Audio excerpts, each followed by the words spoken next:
Hello friends, welcome to secret of சமையல். இன்னைக்கு நம்மளோட சேனல்ல நாம பார்க்க போறது ஒரு மல்டி பர்பஸ் வெங்காய தொக்கு. இதை வந்துட்டு நீங்க ஊறுகாய் மாதிரியும் யூஸ் பண்ணலாம். ஒரு தயிர் சாதத்துக்கு, பருப்பு சாதத்துக்கு தொட்டு சாப்பிடறதுக்கு, சாதத்தோட பிணைஞ்சு சாப்பிடவும் நல்லா இருக்கும். இட்லி, தோசை, சப்பாத்தி மாதிரி ஐட்டத்துக்கு தொட்டு சாப்பிடறதுக்கும் இது சூப்பரா இருக்கும். இது ஒரு தடவை செஞ்சு வச்சிட்டீங்கன்னா நீங்க ஒரு மாசம் வரைக்கும் நீங்க ஃப்ரிட்ஜ்ல ஸ்டோர் பண்ணிக்கலாம். ஒரு பாட்டில்ல போட்டு வச்சிட்டீங்கன்னா நல்லா இருக்கும் இது ஒரு மாசம் வரைக்கும். சரி, வாங்க டிலே பண்ணாம சூப்பரான இந்த வெங்காய தொக்கு எப்படி செய்யலாம் அப்படின்னு பார்க்கலாம். வெங்காய தொக்குக்கு ஃபர்ஸ்ட் என்னென்ன வேணும் அப்படின்னு நம்ம பார்த்துடலாம். ஒரு 4 பெரிய வெங்காயத்தை இந்த மாதிரி ரஃபா சாப் பண்ணி வச்சுக்கோங்க. ஒரு பெரிய கோழி குண்டு அளவுக்கு புளி, இந்த அளவுக்கு புளியை ஊட்டி வச்சிருக்கிறேன். ஒரு 10 பல்லு பூண்டு, சின்ன சின்ன பல்லு, அதனால நான் கொஞ்சம் அதிகமா எடுத்து வச்சிருக்கிறேன். பெரிய பல்லா இருந்ததுன்னா ஒரு 7-8 பல்லு போட்டுக்கோங்க, சரியா இருக்கும். வரமிளகா வந்துட்டு ஒரு 10 இந்த மாதிரி எடுத்து வச்சிருக்கிறேன். 1 டேபிள் ஸ்பூன் கடலைப்பருப்பு, 1 டீஸ்பூன் வந்துட்டு மல்லி, 1 டேபிள் ஸ்பூன் உளுத்தம்பருப்பு, 1 டீஸ்பூன் சீரகம், ஒரு 1/4 டீஸ்பூன் வெந்தயம், பெருங்காயத்தூள் கொஞ்சம் தேவை. அப்புறமேட்டு நம்ம தாளிக்கிறதுக்கு தேவையானது வேணும். இப்ப நம்ம எப்படி செய்யலாம்னு பார்க்கலாம். ஒரு வடச்சட்டி அடுப்புல வச்சிருக்கேன். இதுல கொஞ்சமா எண்ணெய் விட்டு வச்சிருக்கேன், ஒரு 2-3 டீஸ்பூன் அளவுக்கு. இப்ப இதுல நம்ம எடுத்து வச்சிருக்கேன் இந்த கடலைப்பருப்பு, மல்லி, உளுந்து, சீரகம், வெந்தயம், இந்த 3 எல்லாத்தையும் சேர்த்திடலாம். இதை லேசா செவக்க வரைக்கும் வறுத்துக்கலாம். இப்ப இது லேசா செவந்துச்சு. இப்ப இந்த ஸ்டேஜ்ல நம்ம எடுத்து வச்சிருக்கிற வரமிளகாவை சேர்த்திக்கலாம். இப்ப இது வறுபட்டுருச்சு. இப்ப இதை வந்துட்டு மிக்சி ஜாருக்கு மாத்திடலாம். இப்ப நம்ம வறுத்ததை இந்த மாதிரி மிக்சி ஜாருக்கு மாத்தியாச்சு.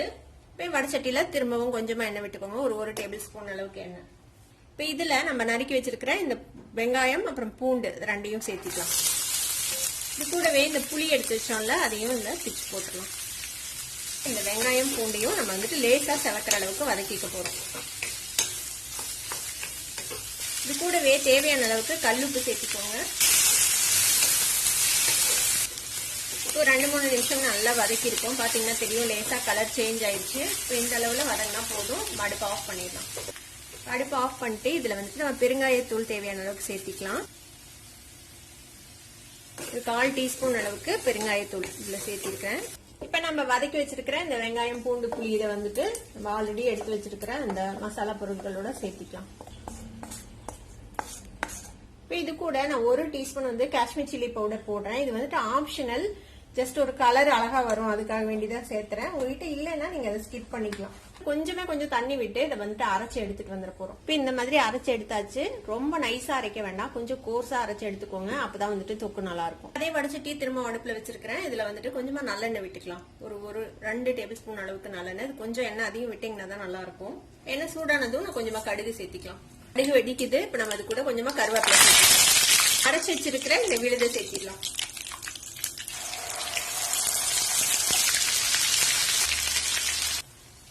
இதை வந்துட்டு நல்லா கலந்து விடுங்க.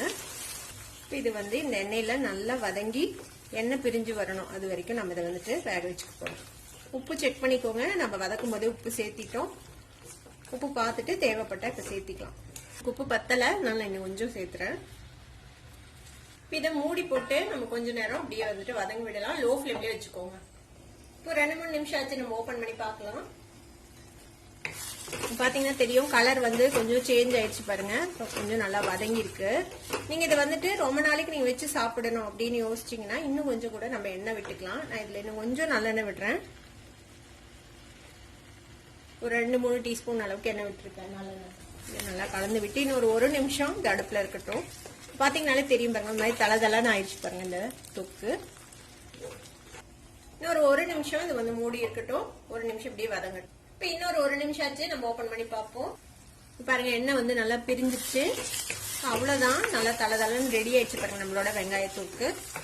அடுப்பு ஆஃப் பண்ணிடலாம். நம்ம செம்ம டேஸ்டியான இந்த வெங்காய தொக்கு உங்க எல்லாருக்குமே பிடிக்கும். கண்டிப்பா ட்ரை பண்ணி பாருங்க. ட்ரை பண்ணி பார்த்துட்டு எப்படி இருந்தது அப்படின்னு எனக்கு கமெண்ட்ஸ்ல ஃபீட்பேக் கொடுங்க. இந்த வீடியோ உங்களுக்கு பிடிச்சிருந்ததுன்னா சப்ஸ்கிரைப் பண்ணுங்க, பக்கத்துல இருக்கிற பெல் ஐகானை கிளிக் பண்ணுங்க. அப்பதான் என்னோட ஃபியூச்சர் நோட்டிபிகேஷன்ஸ் உங்களுக்கு உடனே வந்து சேரும். லைக் பண்ணுங்க, ஷேர் பண்ணுங்க. தேங்க்யூ ஃபார் வாட்சிங் வீடியோ. Bye by.